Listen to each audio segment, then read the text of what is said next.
我们正处于第三次科技革命，互联网、云端技术和大数据让我们敲击键盘、点击鼠标就能对各种信息触手可及。然而，爆炸的信息量、其可靠性和安全性存在一定风险。在这种情况下，一种新的互联网数据结构便孕育而生，这就是区块链。区块链是分布式数据存储、点对点传输、共识机制、加密算法等计算机的新型应用模式。它的本质是一个去中心化的数据库，是由遗传使用密码学方法的相关联产生的数据块。每一个数据块中包含一批次网络交易信息，用于验证信息的有效性、防伪性和生成下一个区块。区块链的概念雏形基于计算机学家 Ralph Merkle 1978年关于公开蜜月加密系统的有关研究。30年后的2008年11月1日，自称美籍日裔的中本聪发表的《比特币：一种点对点的电子现金系统》一文中，正式提出区块链的概念。文章系统阐述了基于 P2P 网络技术、加密技术、时间戳技术、区块链技术等的电子现金系统的构架概念。2个月后，理论步入实践。2009年1月3日，第一个序号为0的创世区块诞生。几天后，2009年1月9日，出现了序列号为1的区块，并与序列号为0的创世区块相连，形成了链，标志着区块链实物的正式诞生。而中本聪本人始终对公众保持神秘，他的真实身份依然未知。日本媒体常将他称作中本哲史。 Just a fun fact.Blockchain is a data structure that was originally invented in like 1978, and it was actually patented by a fellow named Ralph Merkle. So blockchain itself is really a data structure. The innovation that really occurred, so for 30 years almost, no one could figure out, what the unique use for this was. There are a variety of reasons for it. But Satoshi Nakamoto, or whoever they were or that was, looked at it and said, you know what this would be really good at? Is essentially offering the ability to exchange value without anyone overseeing it. If I have something, okay, in this case it was a token that would presumably be valuable, I can give it to this person, and it's completely trustful and guaranteed. And that was a major innovation because actually, that aim was around for a long time. There was a product called eCash that, tried to approach it. So that was 1.0. It essentially looked at the blockchain and said, we could use this to do something that hasn't been done before. Run software and get things done that no one's running. There's no people sitting around. All you do is give, individuals or operations the code, they spin it up, and this thing grows and grows and is able to do this thing. So Ethereum came along and said, wow, that's cool, but that's only one thing. That's just exchanging value. What if we could actually do more complicated things? We could actually not just exchange value, but we could structure whole complicated interactions among people and let it run. And that was really the major achievement of Ethereum. I guess a sort of another achievement was, I use maybe more sort of technical term of mintage. And that is you create a public blockchain and, you have tokens, but you have a standard that you can let people use that token on their own, create their own identity with that token, and do with it what they want. 在区块链数据库中，数据仅可以通过共识算法以块的形式增加，不可修改或删除，以防止篡改。每个区块至少会包含一个块生成的时间和出块签名，所有的交易数据都会被双方签名，以防止抵赖。传统区块链中，新增区块中储存上一个区块的信息，并通过此信息将上一个区块相连。而在区块链多节点网络中，所有节点都有浏览区块的权限，但并不能完全控制区块。所有节点都有验证区块参与共识，并通过共识增加数据的权利。通过区块链，可以实现不依赖信受第三方数据记录和链上数据溯源，通过点对点网络的数据通信和可信价值交换，以及对所有面向系统中心控制者的共计都有非常强的抵抗能力。综上所述，区块链技术使得数据结构实时同步，不存在欺诈、作假、数据入侵和泄露的可能性。通俗来说，区块链技术相当于一个收录所有历史交易的总账，每一个区块包含若干笔交易记录，可以将区块链技术看作是一个账本，那么整个区块就是账本上的每一页，而交易的细节都被记录在任何人都可以公开浏览的网络空间。区块就是很多交易数据的集合，它被标记上时间戳和之前的区块独特标记。有效的区块获得全网络的共识认可以后，会被追加到主区块链中。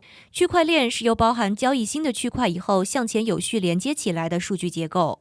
So why do we need it? I mean, it's a very kind of disputed topic in a lot of ways because people see the advantages and disadvantages of it differently. But the core principle, I suppose, that everyone agrees on is that we can build systems that no longer have layers of middlemen who are both intervening on the actual state and operation of the technology and even can change the business function and even more so can charge for that all. So those are like the three core advantages of what I call distributed ledger technology, and blockchain being sort of the idiom that describes the category as a whole. One, enabling people to operate technology without the intervention of questionable hands-on and changes and opportunity to perhaps alter what should really happen.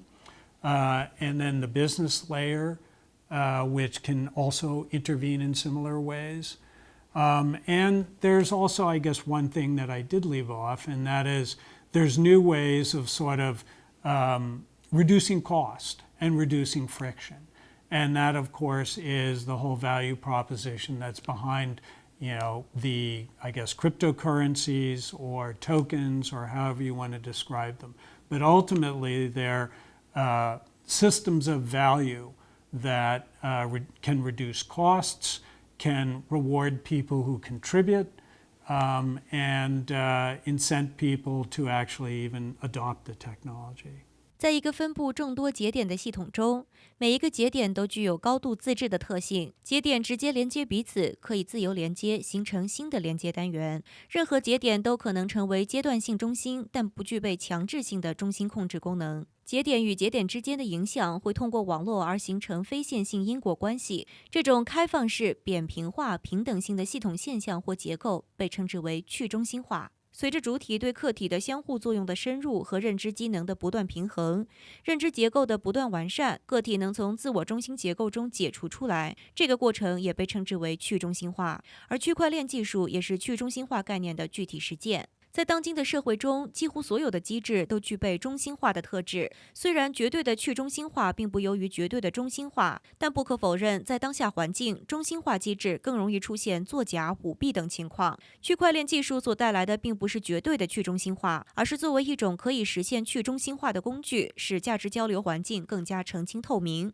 而所谓中心，即是像阿里巴巴的支付宝、苹果公司的 Apple Pay、腾讯的微信支付等工具，是指事故纠纷发生后所要进行追究、仲裁和问责的主要部门。目前，诸如谷歌、百度、亚马逊、IBM、阿里巴巴旗下的蚂蚁金服等世界大型网络公司，都已经对区块链技术进行深入研究和开发。不仅如此，银行业、零售业也在试图对区块链技术进行植入和探索。法国巴黎银行、美国花旗银行、雀巢、沃尔玛都在进行区块链、以太网等技术架构。然而，当这些大型中心实现了去中心化的技术，将会产生怎样的革新？ So the revolution depends on who is advantaged in the revolution. From the perspective of, as it were, users of the technology, that would be, I guess, that's how we'll look at it from Amazon or any e-commerce operation, what they do. So there, the tokens are a significant game changer for how they can operate things like their own supply chains, how they can reward or compensate or incent their supply chains to give them discounts. Similarly, whether it's Alibaba or Amazon, their customers would also participate in that kind of a value system, whereby Amazon tries to incent you to come to Amazon and use Amazon services, and customers would obviously have an advantage and an incentive to use them.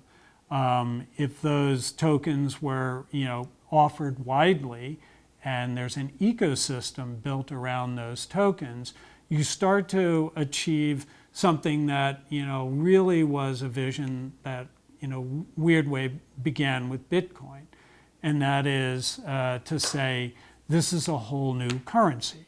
This is a whole new currency that operates on a completely different set of economic principles, and in many ways, and some people see advantages to this, disadvantages, or a mix of it, but the value system is largely entirely point to point. There's not all the intermediaries in between that are, for whatever reasons, determining the value at any given time for any other extraneous reasons. And people are also able to sort of interact with each other and, in effect, determine even their own use of that value.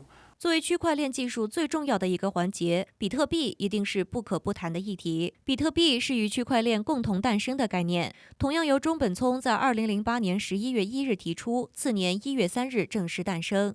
根据中本聪的思路设计发布的开源软件以及建构其上的 P2P 网络，比特币是一种 P2P 形式的虚拟加密数字货币，点对点的传输意味着一个去中心化的支付系统。与所有货币不同，比特币不依靠特定货币发行机构，它依据特定算法，通过大量的计算产生。比特币经济适用于整个 P2P 网络众多节点构成的分布式数据库来确认并记录所有的交易行为，并是用密码学的设计来确保货币流通各个环节的安全性。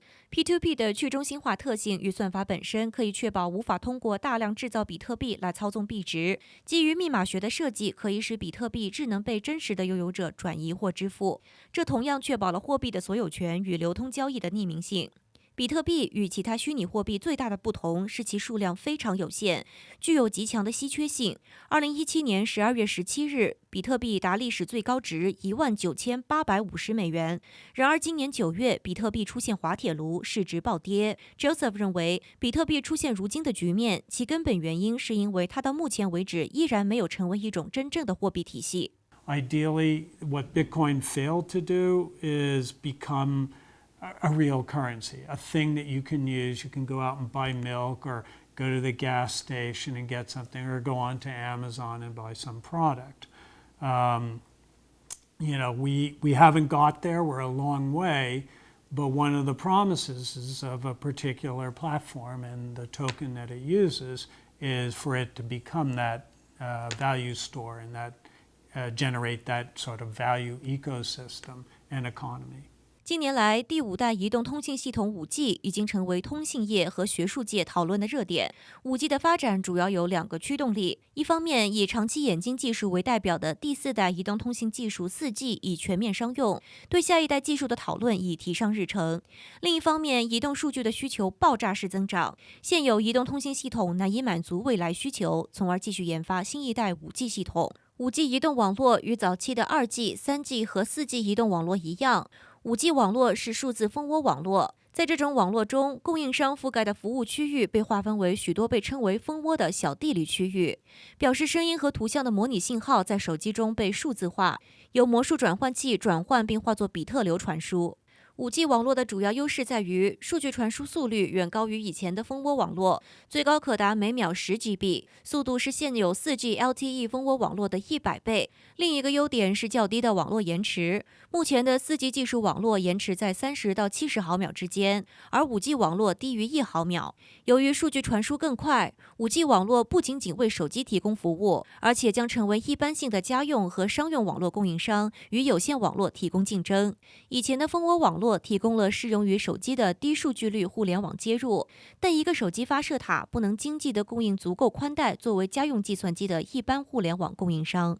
5G 时代的蜂窝数据提速势必为千家万户的互联网接入带来崭新的变革。那么 5G 技术与区块链的结合又会给人们带来怎样的变化？ You know, that's an interesting thing. I've never thought of it. When I look at that, it's bandwidth. It increases bandwidth, it increases speed, it provides access easily to places that currently have no hope of having access and no hope of having access at a speed that is, reasonable for, doing anything practical.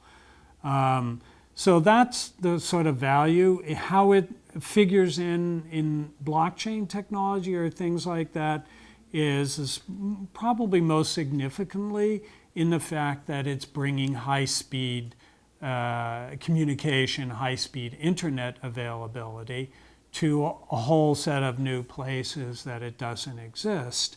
And that would then also open up a sort of wider world, a wider, possibly and most likely, a wider set of ecosystems that could even perhaps bring that world, bring their living standards up by letting people, previously who had no access to obtaining goods to improve whatever job they're doing or whatever trade they're doing, or to exploit and then develop whatever ecosystem they live in terms of economic system they live in. So I guess there's kind of a sort of, secondary relationship. It's really, I often digress into my history of pretty much being there when the internet was created. It's a long history, but I suffered the joy and the pains of its shortcomings when it first arose, and constantly watched how it improved itself, and how what was originally just simply a research project and what simply served initially a scientific community, eventually, as the tools improved, as people understood how to use it. These are the analogies to how blockchain is evolving, how they would use it and how they would, create both the technology extensions and the business models to exploit it and change whole paradigms of how we do things. All you have to do is walk down the street and see, nobody looking anywhere but on their cell phones. That still is just a part of the evolution of the internet. Probably blockchain will just change a lot of what they're able to look at and remove a lot of the barriers or reduce the costs of a lot of things that they're looking at as they're walking down the street. And with 5G, the super speed of 5G, which exceeds, pretty much even the best, in most cases, pretty much even the best line speeds that you can get in the best areas where internet is super high speed. Everyone will have access. So it's like, right now, no one can really be sure what all the results are going to be, but they're going to be very significant and easily as significant in the end as the internet's arrival and its evolution was itself.